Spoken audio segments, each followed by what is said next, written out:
റോയ്ചാൻ, Kunnamkulam police സ്റ്റേഷനിൽ youth Congress പ്രവർത്തകനെ കുരിച്ചു നിർത്തിയിരിച്ച് പോലീസുകാർക്കെതിരെ ഒടുവിൽ നടപടിയെടുക്കാൻ തീരുമാനിച്ചിട്ടുണ്ട്.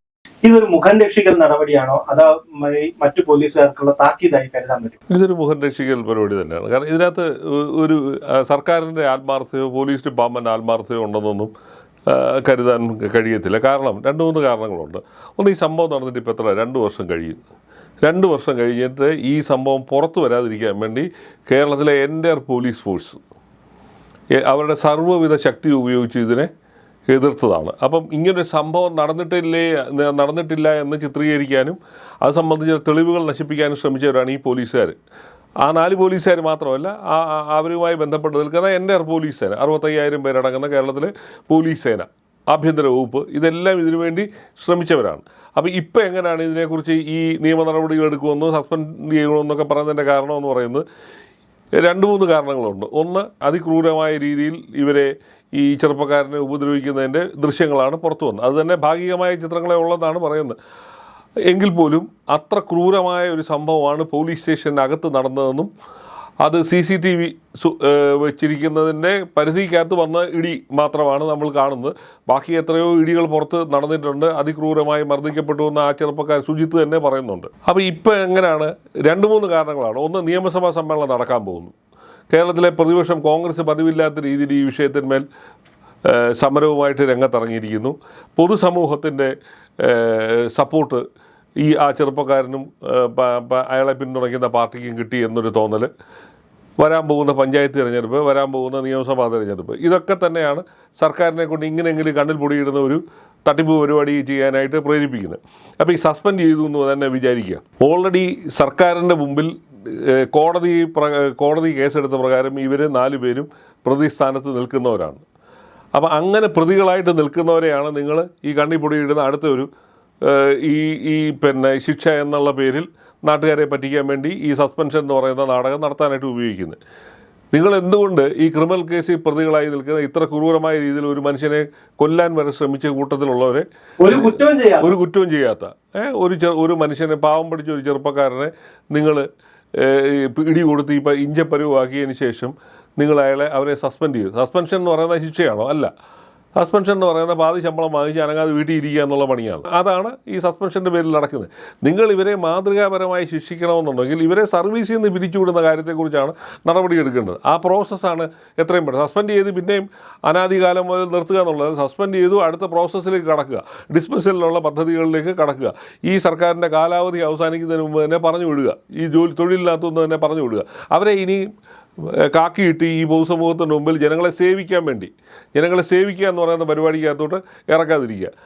അപ്പോൾ അതാണ് സർക്കാരിന് ചെയ്യാൻ പറ്റുന്ന ഏറ്റവും വലിയ കാര്യം. എന്തുകൊണ്ടാണ് സാധാരണക്കാരായ ആൾക്കാർക്ക് പോലീസിൻ്റെ ഇത്തരം നടപടികളിൽ കാരണം പോലീസ് ഇപ്പോഴും 3ാം മുറ ഉപയോഗിക്കുന്നു. എന്തെങ്കിലും കുറ്റം തെളിയിക്കാനോ അല്ലെങ്കിൽ വേറെ ഏതെങ്കിലും തരത്തിൽ ഒരു ക്രിമിനൽ കുറ്റം ചെയ്തിട്ട് വന്നവരോടോ ഒക്കെ പോലീസ് കൈവച്ചാൽ ആൾക്കാർ കുറച്ചെങ്കിലും ക്ഷമിക്കാൻ തയ്യാറാവും. ഇതൊന്നുമല്ല. ഒന്നും ചെയ്യാതിരുന്ന ഒരു പൊതുപ്രവർത്തകനായ ഒരു ചെറുപ്പക്കാരനോടാണ് ഈ ക്രൂരത മുഴുവൻ കാണിച്ചത്. ഇതിനകത്തൊരു കാര്യം കേരളത്തിലെ പോലീസുകാരോട് മനസ്സിലാക്കേണ്ടതാണ്. അതിലുപരി ഈ പോലീസുകാരുടെ കുടുംബം, അവർക്ക് കുടുംബമുണ്ട്, അമ്മയുണ്ട്, അച്ഛനുണ്ട്, മക്കളും ഒക്കെ ഉള്ളവരായിരിക്കാം 4 പേരും. അവരുടെ കുടുംബാംഗങ്ങളോട് ഒരു കാര്യം മനസ്സിലാക്കണം. ഇത്തരത്തിൽ നിങ്ങളുടെ ഭാര്യയോ നിങ്ങളുടെ ഭർത്താവോ മകനോ അളിയനോ പെങ്ങളോ ഒക്കെ തന്നെ ഈ തരത്തിൽ നാട്ടുകാരോട് പെരുമാറിയിട്ട് വരുവാണെങ്കിൽ നിങ്ങളാണ് ആദ്യമേ ഇവരെ തള്ളിപ്പറയേണ്ടത്. ഇത്തരത്തിൽ ഇടിച്ചിട്ട് വരുന്നവരോട് ഒരു തരത്തിൽ ആ വീട്ടുകാർ തന്നെയാണ് ഇവരെ ബഹിഷ്കരിക്കേണ്ടത്, ചെറിയ തോതിലെങ്കിലും. കാരണം ഇതിന് വേറൊരു അപകടമുണ്ട്.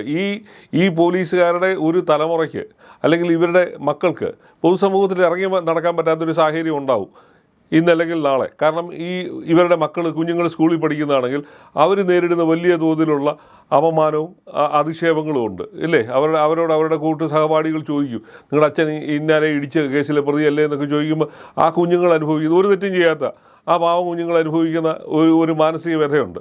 അതായിരിക്കാം ഒരുപക്ഷെ ഇവർക്ക് കിട്ടുന്ന ഏറ്റവും വലിയ ശിക്ഷ എന്ന് പറയുന്നത്.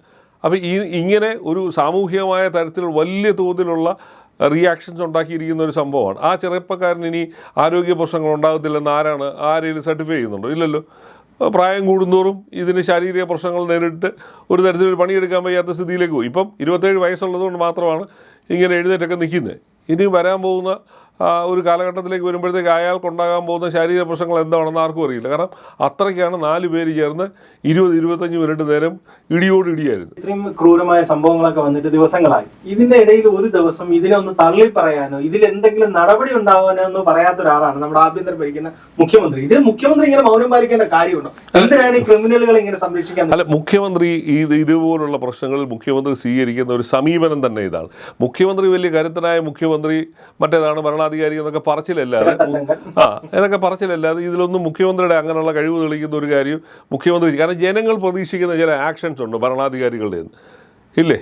മുഖ്യമന്ത്രി പറയണം, മുഖ്യമന്ത്രിയാണ് ഈ സത്യം പറഞ്ഞാൽ ഈ കേരളത്തിലെ ജനങ്ങളോട് മുഖ്യമന്ത്രിയാണ് മാപ്പ് പറയേണ്ടത്. മുഖ്യമന്ത്രി ആ കുടുംബത്തിലുള്ള ചെറുപ്പക്കാരൻ്റെ അടുത്ത് പോയി മുഖ്യമന്ത്രി അയാളെ ഒന്ന് സമാശ്വസിപ്പിക്കുകയും ഞാൻ വേണ്ട നടപടികൾ സ്വീകരിക്കുമെന്ന് ആ ചെറുപ്പക്കാരനും അയാളുടെ അമ്മയ്ക്കും അയാളുടെ ബന്ധുക്കൾക്കും ഒരു മറുപടി കൊടുക്കാൻ ബാധ്യസ്ഥനായ ഏക ആൾ എന്ന് പറയുന്നത് നമ്മുടെ മുഖ്യമന്ത്രിയാണ്. മുഖ്യമന്ത്രിക്ക് അതിനുള്ള കാരണം ജനങ്ങളുടെ ജീവനും സുരക്ഷയും കൊടുക്കാൻ ബാധ്യസ്ഥനായ ഒരു ഭരണാധികാരിയാണ് കേരളത്തിൻ്റെ മുഖ്യമന്ത്രി എന്ന് പറയുന്നത്. ആ മുഖ്യമന്ത്രി ഭരിക്കുമ്പോഴാണ് ഇതൊക്കെ നടക്കുമ്പോൾ മുഖ്യമന്ത്രിക്ക് യാതൊരു അനക്കവുമില്ല, ഒരു റിയാക്ഷൻസും ഇല്ല. നിർവികാരനായിട്ട് മുഖ്യമന്ത്രി ഇങ്ങനെ ഇരിക്കുകയാണ്.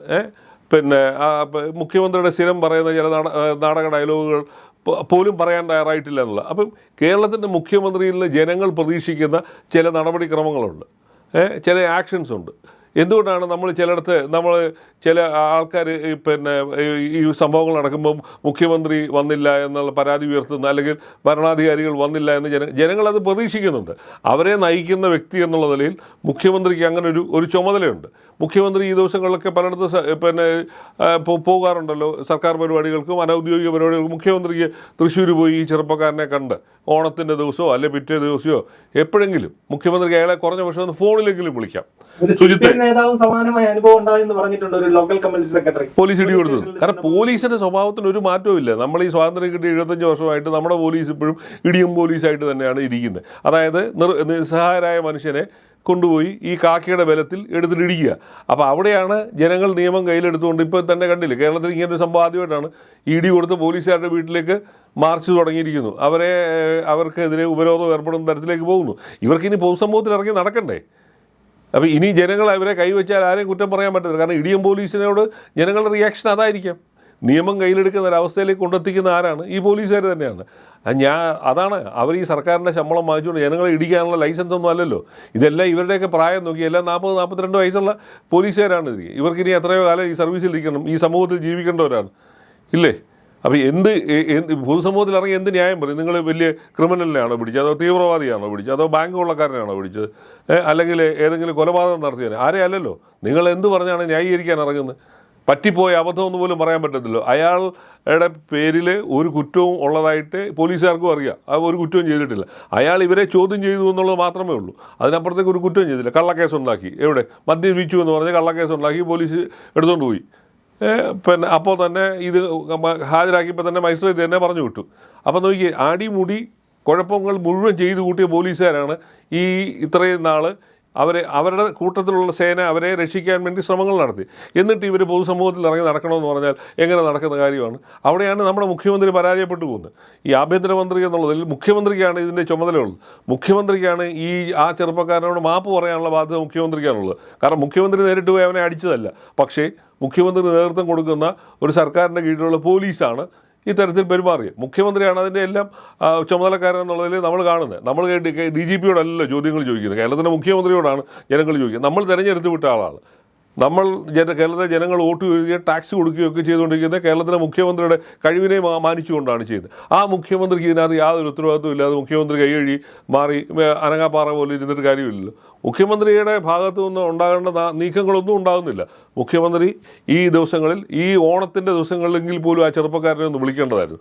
അയാളെ ഒന്ന് സമാശ്വസിപ്പിക്കേണ്ടതായിരുന്നു.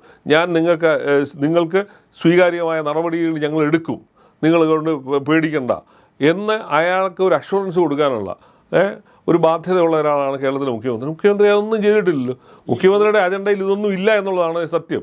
ഈ പോലീസ് ഇത്രയും ക്രൂരമായി ഇടപെടുന്നില്ല. ഈ ഒരു സംഭവം നോക്കുകയാണെങ്കിൽ സുജിത്തും വർഗീസും എന്ന് പറയുന്ന രണ്ട് കോൺഗ്രസ് നേതാക്കൾ, കോൺഗ്രസിന്റെ നേതാവും യൂത്ത് കോൺഗ്രസ് നേതാവും കൂടെ ഒരു നിയമ പോരാട്ടം തന്നെ നടത്തിയത് കൊണ്ടാണ് ഈ ദൃശ്യങ്ങൾ പുറത്തു വന്നത്. അപ്പൊ ഇതിനൊന്നും ഒരു സപ്പോർട്ടോ ഇതിന് ശേഷിയോ ഇല്ലാത്ത എത്രയോ പേരായിരിക്കാം പല സ്റ്റേഷനുകളിലായി. അല്ലേ, അങ്ങനെ നമ്മുടെ മുമ്പിലുണ്ടല്ലോ ധാരാളം. കേരളത്തിന്റെ മുഖ്യമന്ത്രി തന്നെ അത്തരം ഒരു ഇരയാണല്ലോ.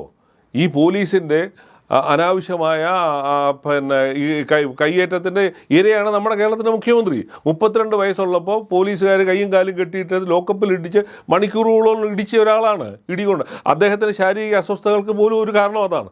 ഈ പോലീസിൻ്റെ അക്കാലത്തുണ്ടായ 50 വർഷം മുമ്പ് അദ്ദേഹത്തെ പോലീസുകാർ കൈകാര്യം ചെയ്തതിൻ്റെ ദുരന്തം, അതിൻ്റെ പിന്നെ കഷ്ടതയും അനുഭവിക്കുന്ന ഒരാളാണ് നമ്മുടെ മുഖ്യമന്ത്രി. ആ സ്ഥാനത്തിരിക്കുമ്പോഴാണ് അദ്ദേഹത്തിൻ്റെ പോലീസ് സമാനമായ രീതിയിൽ മുഖ്യമന്ത്രിയായിരുന്ന പിണറായി വിജയനെ എങ്ങനെയാണോ ഈ അന്ന് 50 വർഷം മുമ്പ് കരുണാകരൻ്റെ പോലീസ് കൈകാര്യം ചെയ്ത് അതേ നിലവാരത്തിൽ തന്നെയാണ് ഇന്ന് ഈ ചെറുപ്പക്കാരനെ ചെയ്തിരിക്കുന്നത്. അന്ന് 5 പോലീസുകാർ കൂടിയാണ് പിണറായി വിജയനെ ഇടിച്ചെങ്കിൽ ഇന്നും 5 പോലീസുകാർ ചേർന്നാണ് ഇടിച്ചത്. അദ്ദേഹത്തെ അന്ന് അണ്ടർവെയറിനകത്ത് നിർത്തി, ഈ ചെറുപ്പക്കാരനെ അണ്ടർവെയറിനകത്ത് നിർത്തി. ഇല്ലേ, അന്ന് CCTV ഇല്ലായിരുന്നു, ഇന്ന് CCTV ഉണ്ട്. ആ വ്യത്യാസം മാത്രമേ ഉള്ളൂ. അല്ലെങ്കിൽ പിണറായി വിജയന് കിട്ടിയതുപോലെ തന്നെ അതിനേക്കാട്ടിൽ കുറച്ചുകൂടെ രൂക്ഷമായ രീതിയിലാണ് ഇയാൾക്ക് ഇപ്പോൾ ഈ 50 വർഷത്തിന് ശേഷം കിട്ടിയിരിക്കുന്നത്. ഈ വ്യത്യാസമുണ്ട്, ഈ വ്യത്യാസമേ ഉള്ളൂ നിലവിൽ. പക്ഷേ ഞാൻ പറയുന്നത്, കേരളത്തിൻ്റെ മുഖ്യമന്ത്രിക്ക് അല്പമെങ്കിലും മനസാക്ഷി ഉണ്ടെങ്കിൽ ഈ ചെറുപ്പക്കാരനോട് മുഖ്യമന്ത്രി ഒരു ഫോണിലെങ്കിലും വിളിച്ച് ഇങ്ങനെ ഈ പോലീസിൻ്റെ ഭാഗത്തു ഉണ്ടായ തെറ്റ് സംഭവിച്ചതിൽ എനിക്ക് ഖേദമുണ്ട് എന്നെങ്കിലും പറയണ്ടേ. തനിക്ക് ആവശ്യമായ എല്ലാ സുരക്ഷയും നിങ്ങൾക്ക് ആവശ്യമായ എല്ലാ സൗകര്യങ്ങളും തരുമെന്ന് പറയാനുള്ള ബാധ്യതയില്ലേ? അപ്പോൾ അത് ചെയ്യാതിരിക്കുന്നതിനാണ് ഏറ്റവും വലിയ ഗുരുതരമായ. പോലീസുകാരൻ എന്താണോ ഈ പോലീസുകാർ ഇവിടെ നാട്ടിൽ ചെയ്തു കൂട്ടിയത് അതിന് സമാനമാണ് മുഖ്യമന്ത്രിയുടെ ഈ നിശബ്ദതയും എന്ന് കരുതുകയുള്ളൂ.